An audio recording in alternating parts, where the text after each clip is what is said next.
Hi, it's Colleen Schmidt from Divination Counseling Service, here today to present the full moon of February 1st, 2026, which occurs in Washington, D.C. at 5:08:57 p.m. Okay, so I do want to make a note here, a couple of different things. First of all, I'm back to using AI. This is actually my second version of this video because the first one turned out too long. Kind of hard now. I have to edit. So I've decided to come up with a slightly different format, which I hope works. And then you guys can let me know in comments. Though if they make you sign in, I understand why I'm not getting as many responses. I don't know what's going on with that. I don't know if it's just me that I now have to sign in every time I want to put a like on something, but I won't do it. So if you're thinking like I am, I understand, not a problem. But the new format, I want to look at starting with, we're going to look at one asteroid. Okay. Now I'm going to look at the asteroids like I normally do, and I'm going to talk about them in a general sense. But I want us to start really understanding how these asteroids can change the flavor of things. Or I don't even think it changes the flavor in this case. It really enhances, and it's very much what each of us is going through. All of us, all over the world, because Pluto in 3 to 4 degrees of Aquarius is affecting everybody. Some of us more directly than others, but we are all affected. It's there, it's in the news every time you turn the TV on. So I do want to talk about that. You'll also notice that I'm starting with the Uranian, as I always do, but I'm actually going to start here with this. See that? I just switched it just like that to a wheel. And the reason why is because first thing I'm going to talk about is if you look at this opposition, the first thing that you see, and you can't look away, is this huge stellium of Aquarius energy. Okay? Be aware that Aquarius is an energy that is extremely analytical and extremely objective. So it's not the emotional energy. We're getting that with the Leo moon. But in this particular chart, we are looking at more of an energy that's strategic and analytical, all right, and objective, not so emotional. And it's interesting because we have literally six planets, although one is an asteroid, so 5 planets on an asteroid, a big asteroid, sitting in the sign of Aquarius. The other irony is that all of these points, with the exception of Mercury, will be in the axis of the United States. Okay? And the first thing that comes up is this power struggle, this power push, if you will, with Mars and Pluto. You know, it's affecting our everyday lives because of where it sits, and it speaks highly. Now, I recognize this is Washington's chart, but Pluto and Mars are still in aspect no matter where you live. And so though I might be spending some, just opening up the news, I read the news, I don't watch because I don't believe anything I see on television. When I look at my news, because I go through and I read, there is a lot of power struggles going on in the world, and a lot of these power struggles are taking place between the governments and the people. So we're not the only country involved in that. We're one of many countries involved in that struggle. And I did want to talk about is there's an asteroid that is running with Pluto right now, and it affects is in this chart, okay? And that is Gudjunson. So it's Gudjonson.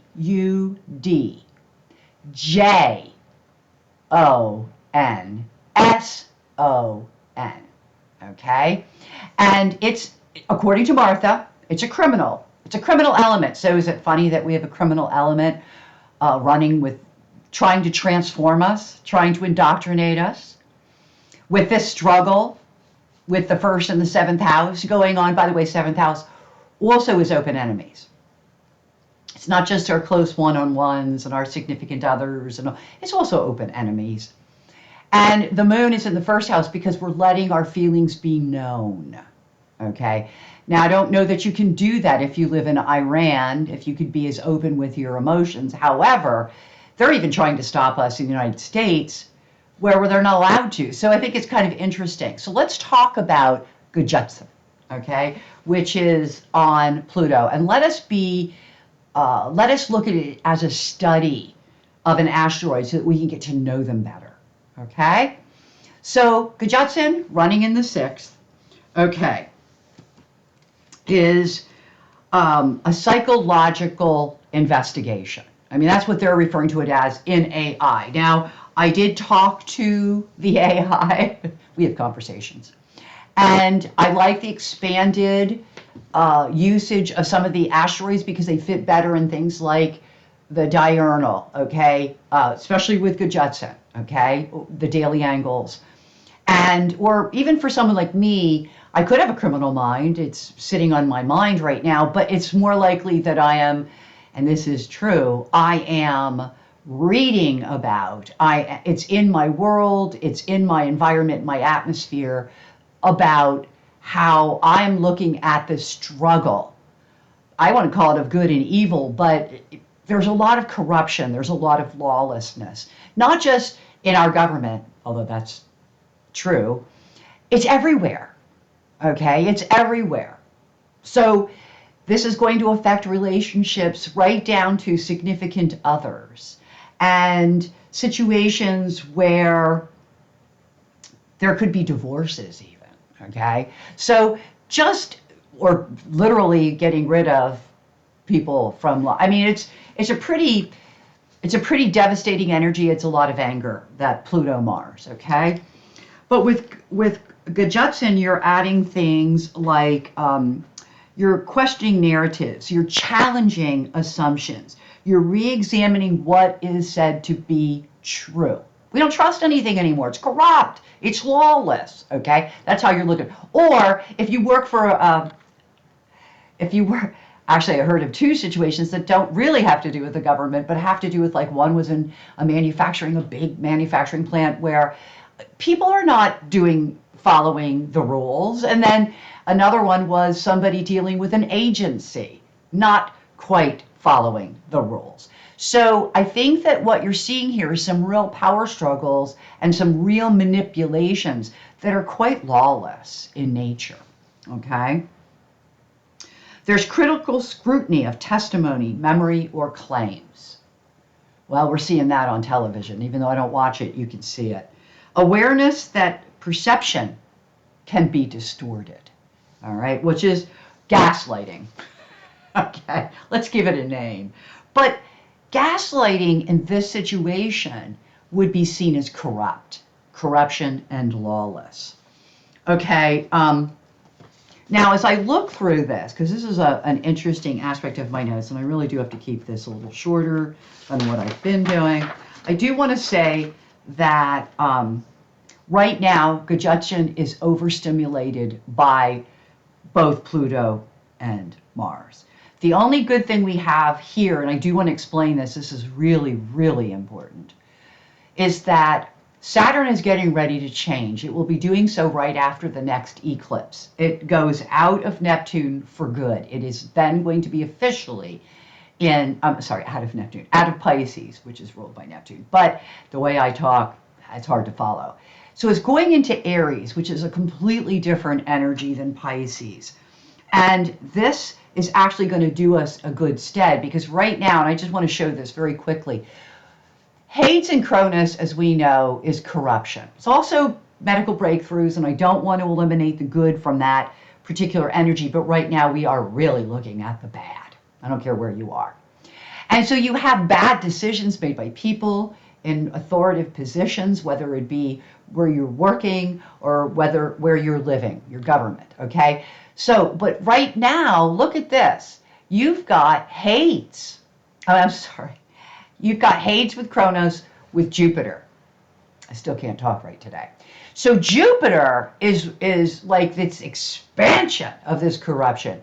It's an expansion. Now, it could be healing in medical situations, but it's also lawlessness that's expanded. Okay, so this at 17 degrees is going away. By the eclipse, Saturn is more likely coming, you see, especially to Neptune, to the disinformation, propaganda, and et cetera, as Jupiter moves away. Okay, that's really important to know because Neptune is with Saturn, which means that you're lying to me now, but I don't know how much you're going to be able to lie to me in the very near future. And that's everybody. Okay, so there's a lot of distrust because of this energy. There's a lot of fatigue from excess analysis. In other words, we just keep looking over the same, doom scrolling, people, doom scrolling. So be careful at this, okay? It's really important to slow down and verify things. It's what we're experiencing, even with Judson here with Pluto, is understand that this is also going to be a safeguard against overreach. Why? Because we're going to get angry. Right, Mars. Okay, so I just want to explain that. I wanted to give you a little lesson on astrology, a little tip on astrology, if you will. I don't know how many of you actually practice astrology, but I just can tell you that's a fact, okay? That there's going to be deep questioning, there's going to be uncertainty, suggestion, and even false impression, hidden flaws in prior material, you'll see. And the beauty here is there could be some truth seeking through examination. So don't give up hope. Things, the things will kind of work out, okay? This is not necessarily paranoia either, people. This is called disciplined doubt, which I thought was a really good way to put it. So it's about, we have to do a correction of errors, and we have to protect ourselves against disinformation. Okay? So that kind of sums up a little bit of the first part of what I wanted to go through. And I do want to really emphasize the importance of a stellium, okay? A stellium that in the Washington, D.C. chart is extremely active. Lots of stuff here, okay? So with that, we're going to see a lot of things, selfishness, anger, distancing ourselves.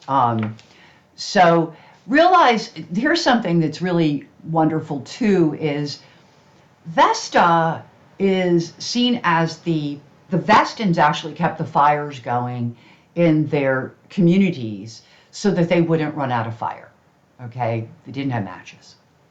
And fires were important, okay? So they kept the fires going. Realize that there is an effort to keep the fires going. Now, it's interesting because here's a little tidbit. Aquarian energy is very cold and dry. And we in the north, wow, the northern hemisphere, is it cold? I don't care where you live. You can live in Florida, it's still cold. Whereas in the southern hemisphere, they got the fires, okay? Now that's going to switch around. We're going to get fires too, and they're going to get cold too because of, this energy. Now, I don't know if they'll get as cold. I think that our cold has a lot to do with 6 energies in Aquarius.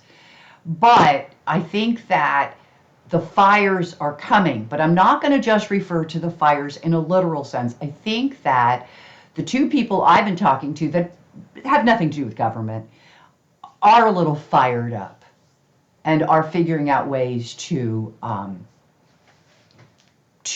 don't want to say distance themselves, but use a logic that is not inflamed with emotion. Okay, that's everybody. Okay, so again, the Aquarian stellium doesn't change if you don't live on the East Coast. It's still there. So it would be interesting for you all to find where is it for you guys. Okay, so now here's a couple of things. All right, so now I got to find the loose papers. Here we go. Okay, so there's a lot of notes. Okay, so what we're going to do is we're going to look at a few. I don't want to get to the asteroids too soon. What I really want to look at is, here we go.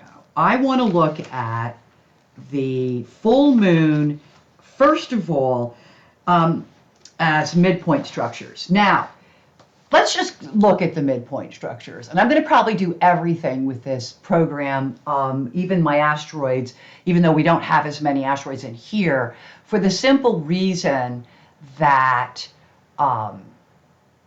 the asteroids, when I look on the dial, they kind of get lost and go around anyway, and I can do the same thing on here.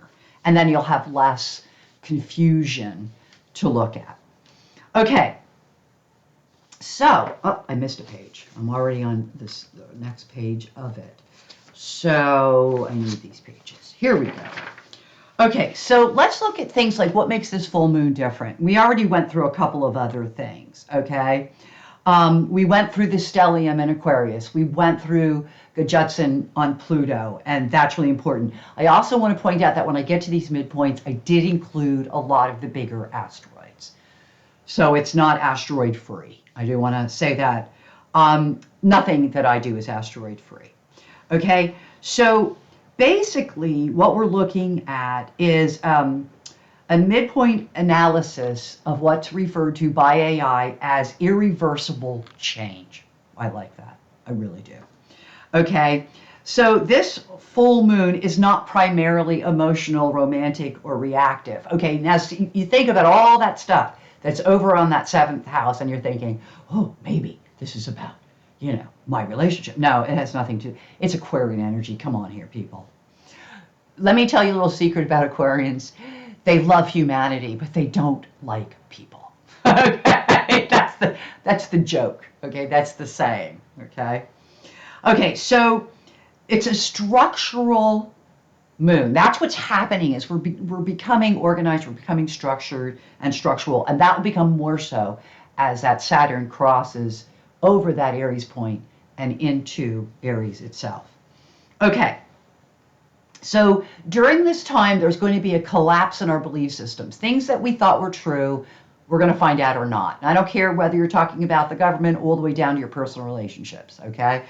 This is a time of a moral reckoning. Something finishes internally and manifests publicly, and it just can't be undone. Just like us watching a murder on television, those things cannot be undone. You watch people die like we did with George Floyd, and now we've done again with Freddie. I can say to you that that is traumatizing in a public sense. Okay? So this is a completion full moon. Remember that full moons are not so much predictive. They more have life lessons, or they more have to say to us about our lives. Okay? Now, a couple things I'm going to be looking at, and I always look at. Okay, so you already know my structure. The AI is learning my structure and likes my structure, I might add. Of course, it did point out that I'm an astrologer, which I am, so I thought that was pretty interesting. But anyway, the Aries point axis is when truth becomes public. That's what this Aries point axis is going to talk about, and we're going to get to that. Okay? We're also talking about the sun-moon axis. I'll get to that. I'll tell you all the points that are very important in that pattern, okay? When I switch to the 90-degree dial in particular. Okay, this full moon activates an Aries point emphasis. No kidding. Why, you say? Because, all right, let's look at this. Right here, the moon is within a Uranian distance of a 15-degree fixed, okay? It's, I'm going to say it's slightly more then 2.5 degrees from 15 fixed, but, which means the sun as well, okay? Look at this. That's fairly close to that Aries point, okay? So that is, and look at how it equals the sun so beautifully, okay? So I'm already taking you to the next axis point, but I wanted to show that because it's really important to know that the sun and the moon are not that far from the Aries axis point, which, along with Neptune Saturn, along with the Poseidon Sun connection, does make this a very active Aries point, okay? So what does this mean, this Aries? And what are we talking about with these points, okay? So I'm going to give you a little synopsis here. It means a dissolution of illusions, okay? It's the initiation of the truth. This is the beginning of our demands for the truth, whether it be another person or a system. Public visibility of previously internal conclusions. In other words, some of us have already been screaming about this stuff, and then now we're seeing it. Fated stops are going to happen, which will be followed by redirections. This is going to change people's minds. Key midpoint themes operating on the Aries point. So not only this point, but this point. Okay? And those are just the mains. If I go to a dial, and I'm going to do that just for a moment so that you can see it, what we're going to be seeing is that on the 90 degree, here's our main axis, but we also have axes at, let's see, is it here? Let me see where I am. Nope, it's a little bit further. So it's 2, 3, 4, 5, 6, 7.5. Okay, I'm about 38. There we go. So you see the axis as we chop it up and how it brings in even more. Okay, so we do that. We go back and forth. We check this dial out from all kinds of angles and get the best pictures that we can. So we have a Neptune Aries, okay, which we do, illusions, disillusions into action, and are dissolving into action. Okay, so we have all these illusions and we're like, no, it's now moving to action. Mercury equals the midheaven in this particular chart, which means that whatever's happening in DC, guys, I don't care where you live, you're affected. Okay, sorry, and I do mean that. Spoken truth, altering direction. Okay, so basically, there's a lot of gaslighting coming from this midheaven. Okay, but I do think that you're going to start seeing some changes, which we already are, with some people now being like, I can't go along with this. Sun Poseidon, which I just showed you, is lived spiritual or ethical truths. Okay, we are evolving as people. This is part of our evolution. This is where we take the hands and help people who are on a little bit of lower energy to push them forward and rise them up. Okay, there's going to be pressure on the collective bonds because there are people that don't want us to be organized. It's a good word. Admetus node, unavoidable halt in the timeline. Yeah, there are things that will be stopping and stopped. Not immediately, but boy, this is the beginning. Okay, so there's asteroids on the Aries axis, and here's another couple of points. All right, so we have Apollonia, which is an asteroid, which is done in like Apollon. Okay, so there's a lot of truth dissemination and expansion into systems. And I think that is, people are now going to have to look at these systems. Cortusa, which is like seen as another ascendant. It's like, you know, what's happening around you, is visible embodiment of change. We're all changing. Sobriety after loss and quiet vindication is Berland and Brunetto, which are retrograde energies. Okay, sobriety after loss and quiet vindication. Letitius is running with Sisyphus. Again, both are retrograde, which is karmic labor that's officially ended. Okay, so it's like a karmic step. We're going up another step on the karma, and it's it's like you have to go. It's like you have to deal with this one way or the other. Sophia, which is like our intuition, our inner knowing, our clairvoyant energies, is running with Varda. So it's an irreversible realization and illumination that's happening to us all. So that's what they keep saying, take care of yourself, self-care. You are having aha moments. We, all of us, are having aha moments right now. Bam, Oya, and Talent are running together, which is going to be a sudden activation after a collapse. We are going to see things happen. We are going to see things fail and fall. It's just, some people it'll even be their marriages. And so, but that's okay because it only activates you to the next level. It's a rise karmatically. The truth can no longer remain private, not because of drama, but because the structure itself has changed. Okay, so Saturn, okay, now depending on what house system you're using, all right, so I really want to talk about this. When you're using, and house systems, by the way, are, and I didn't go into a lot of information on this because this is something that astrologers literally argue about, okay? It's like we don't have enough to think about, right? But I'm going to do this for you right now. When we look at this wheel, and this wheel is done in porphyry, I usually use Placidus, okay? And in which I would have to reset this whole chart, and I'm not going to do that right now. I'm going to just tell you that on Solar Fire, which has a lot more on it, these two planets are in the 9th house, okay? So depending on what software you're using is another thing. Now, the midheaven and the ascendant will be the same. And this is something that came up, I think, in the last video when I said, why are these houses different, the cusps?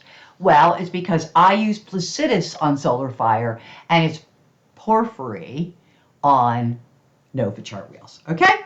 Just, again, something that we should really look at in terms of astrology and looking ourselves. If we're looking at Neptune in the 8th, we're looking at combined resources, and we're also looking at the mental, ethical, moral fitness of other people, okay, where their heads are at, literally where their minds are at, okay? Now, it's also resources of other people. It's also the idea that there could be misappropriations of monies, okay? And again, that could be as high as the government. Oh, yeah, we know that's happening. All the way down to your relationships. Please bear that in mind. But I like the 9th house better. I am a Placidus house person. And it's not because I say that I would go to bat for the Placidus houses or I get into these arguments that I think are absolutely insane. Okay, but it's more about, this is just where I feel comfortable. In the 9th house, it's not about confusion, it's about disillusionment, okay, with belief systems, things that you believed were true, which goes with the theme of the rest of the chart. There's a collapse of outdated spiritual and ideological frameworks. In the end of sacrificial narratives, there's no longer sustained life. That how much are you going to sacrifice yourself, your integrity? How much are you going to enable whatever's going on? This is a question we have to ask ourselves. And enabling, by the way, is Hebe, and it's actually in one of these asteroids that's going to be hitting. I think it's not the Aries point, though. I think we're going to get that one on the sun. But it's the same idea. How long are we going to enable? Saturn demands that this belief is real and it must work in a lived reality. Okay? So it's non-negotiable. This is a full moon where nothing that's happening will be negotiable. Everything is non-negotiable. Okay? And it's going to show us what's lived differently. So as we look at these midpoints, because now I'm moving to the sun-moon midpoint. So let's go to that 90-degree dial again as I move to the next chapter of what we're going to be looking at here. Okay, and I'm going to do the same thing. I'm going to mix in all of the, what's going on. Like we're going to look at this, all of this. Look at how close that is. So We're going to look at the dots, so we're looking at this circle. So if this is the sun moon axis, which is like, let me read this off to you, because if you have a chart, here we go, at any one of these points, then you want to, this is really important, okay? The points are 1303 fixed and 2803 mutable. So here we are. That's the main axis. That's what we would refer to in Uranus, sometimes referred to as the stronger axis. To me, it doesn't matter. When you start conversing, adding in the asteroid, it truly doesn't matter. Then we're going to look at 533. So we go all the way. I know Admetus is, there it is. I know it's close because it's in there, okay? So we're going to go to in there. Oh, I went a little too far. Let's go back just a few. But you see that Admetus in here is within range. That's the neat thing about the 90. It kind of pulls it tighter, gets it together. Look at the Mars apple. And we're going to talk about some of this. Ceres to Zeus, and I'm sorry, Hades to Zeus. So we're going to talk about this, all right? So I'm moving on here. But I needed you to see visually how I operate, okay? Because I really am a teacher here, right? Okay, so the sun-moon midpoint structure is an embodiment, okay? Again, not so much a predictive chart as it is how we're now looking around at how different things are in a permanent sense, how very differently we now look at things, okay? Cirrus node. We saw that when I was in one of the first things. Fated withdrawal of emotional labor. Kronos node and Kronos ascendant. Okay, right here. So Kronos node and Kronos ascendant. There's the ascendant. Okay, and here's the node. So they're kind of placed in this, like I want to call it a little triangle, which triangles are really big when you're working with 90-degree dials. And it says the authority is assumed without debate. So it's like people are making assumptions, but maybe they should be questioning. Okay? Aries Vesta is devotion redirected towards self-directed purposes. Devotion redirected. Okay, that's that Vesta I was showing you with Aries, that Vesta is sitting in the sun moon midpoint. I showed it to you because it's right there. Okay, then we have Neptune Vesta, which is the end of unconscious sacrifice. We're not just going to do it because we're supposed to do it. We're going to like look at it now. Okay, then we have Hades and Zeus. Sure we do, Colleen. It's sitting there looking at us.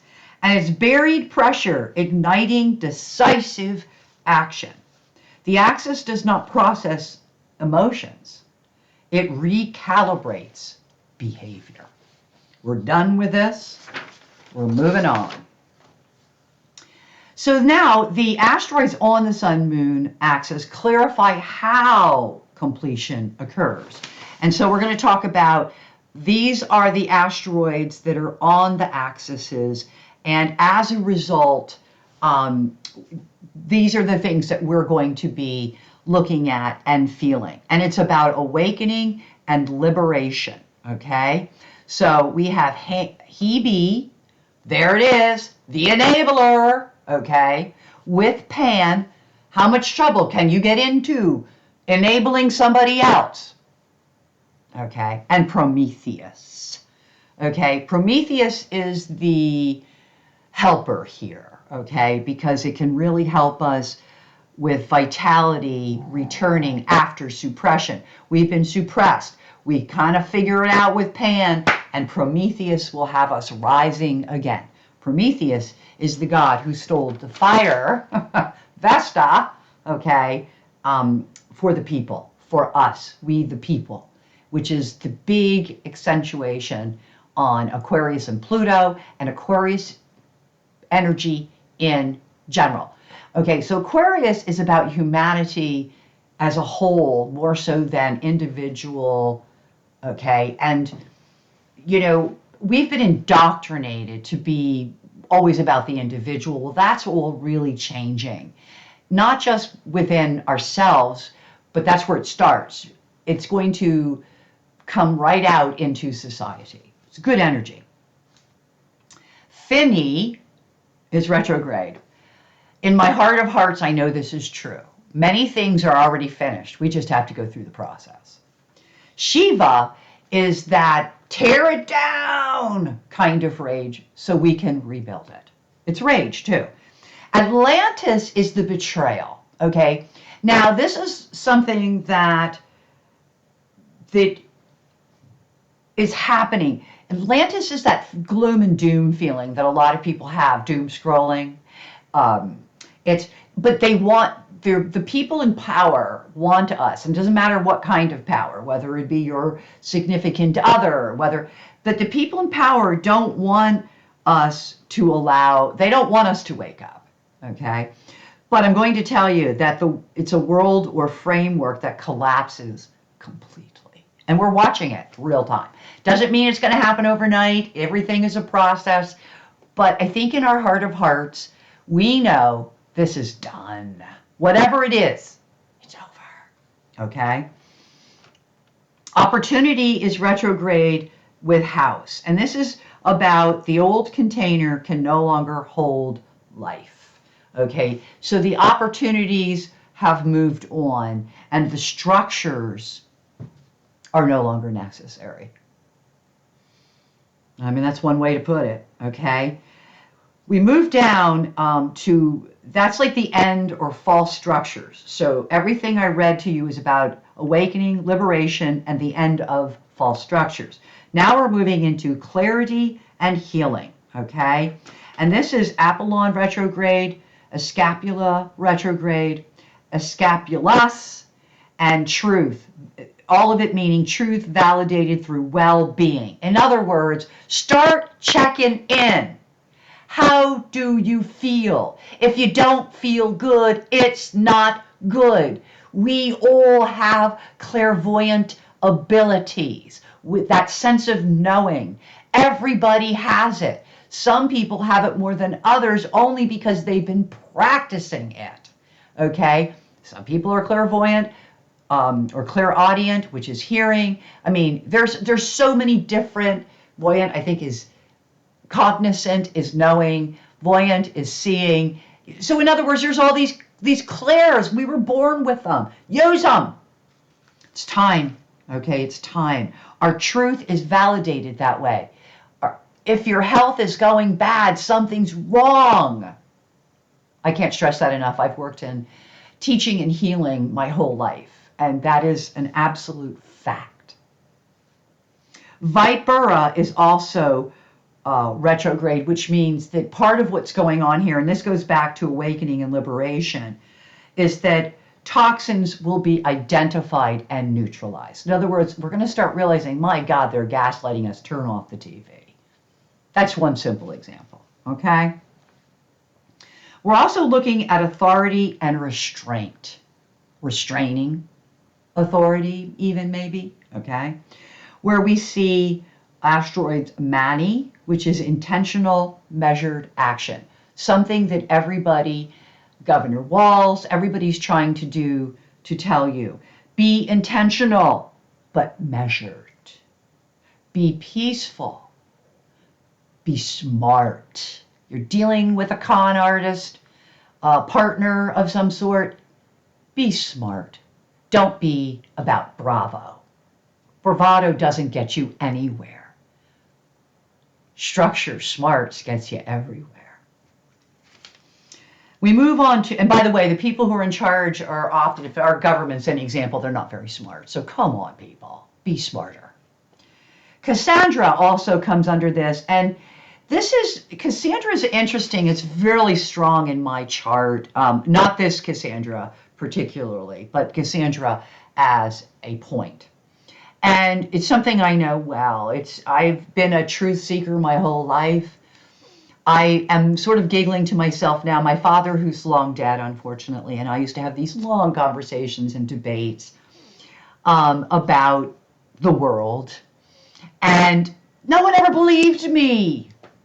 And guess who's right? I think he did ultimately, in the end, begin to understand, wow, I used my clairvoyant abilities, but I'm also have been an astrologer since I'm 9 years old. I have read books about death starting at the age of 10 or something. So my knowledge of what goes on after here and my knowledge of here in terms of intuitive ability is something I was actually born with. Okay, so truth is known. In this case, without a need to respond. Boy, that always got me when I was a kid. Everybody is like, oh my God, can't people see what's going on? Oh my God. I was that big mouth. But no one really believed me. All right. Now we're at a point where that truth is in our faces. All right. And by the way, I did predict a lot of what's going on today. Unfortunately, okay, I didn't want to look at it too deeply. I knew it was coming. I also know where it's going to end up. And I can tell you we're all going to be a lot happier. But it is something that I almost hate to say that I knew was going to happen. And I have to be honest with you, it's going to happen whether you believe it or you don't. And that's this moral of the story. No one believed me as a kid. I was a weirdo. I was a freak. I was called a lot of things, okay? But let me tell you a little secret. It matters not. Because I now have people around me, because I predicted a lot of this, okay, who can't look at me. So, let's just say, you don't have to respond to the truth works anyway, okay?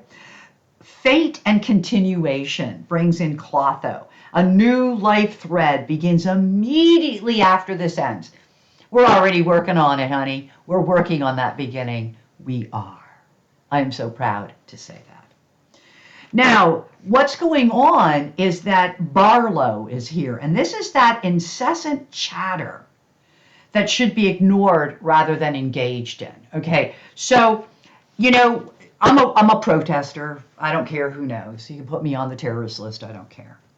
I'm a protester, and I'm going to tell you a little secret. One of the first things I tell people when I go to protest, and if you're going to go with me, do not engage.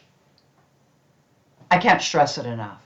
I think the problem sometimes is we get angry, and the bravado kicks in, the Mars, and we want to respond, but what we need to do is not. The truth is showing itself. We need to trust, have faith, and not engage. So that means if you've got a partner, I don't care if it's business, I don't care if it's a significant other, who's constantly in your face trying to gaslight you, isn't it foolish to engage? Because isn't that another form of he-be engagement? That's enabling. Hebe's enabling, okay? So we don't want to, okay? So this moon, sun, in conclusion, is about emotional residue, and there's no desire to repeat that past. Okay? And how it all works together, this is the AI, I want to give credit where credit is due. The axis point is telling us what becomes visible. The sun-moon axis is what is already finished internally.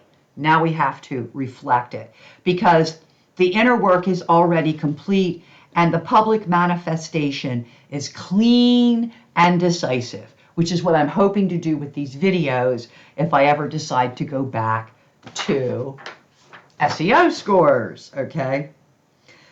The full moons in general do not linger, and this one will not linger, okay? So that's what I mean by, we look at these full moons, what we're doing is looking at snapshots. So the full moon for February 1st, 2026 describes the end of karmic labor, collapse of beliefs that required self-assurance. Okay, so it's self-erasure. Erasure. We're erasing. It's a collapse of beliefs that gets rid of a part of us. Withdrawal or emotional and energetic obligation. Withdrawal of emotional and energetic obligation. I am not obligated to you. Being obligated to you means that I'm enabling you. Okay? Authority emerging through clarity, not force. What Governor Walz did with the National Guard. Bingo.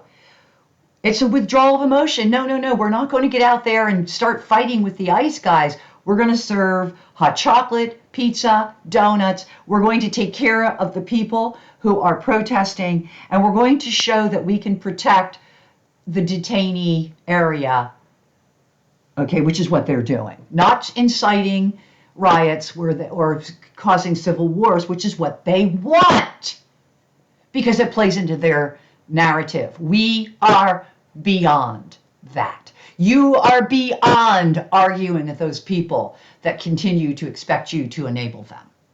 You see how that goes? Okay, truth spreading systematically rather than emotionally, which is not good for the people that try to gaslight, whether it be your partner or the government, okay? A new life direction beginning immediately after this closure. The world changes because the individual has already finished changing. Okay? With that said, I wish you all only happy readings. I hope that you gain something from this snapshot of this new moon. I thank you all for watching. Till we meet again, only happy readings.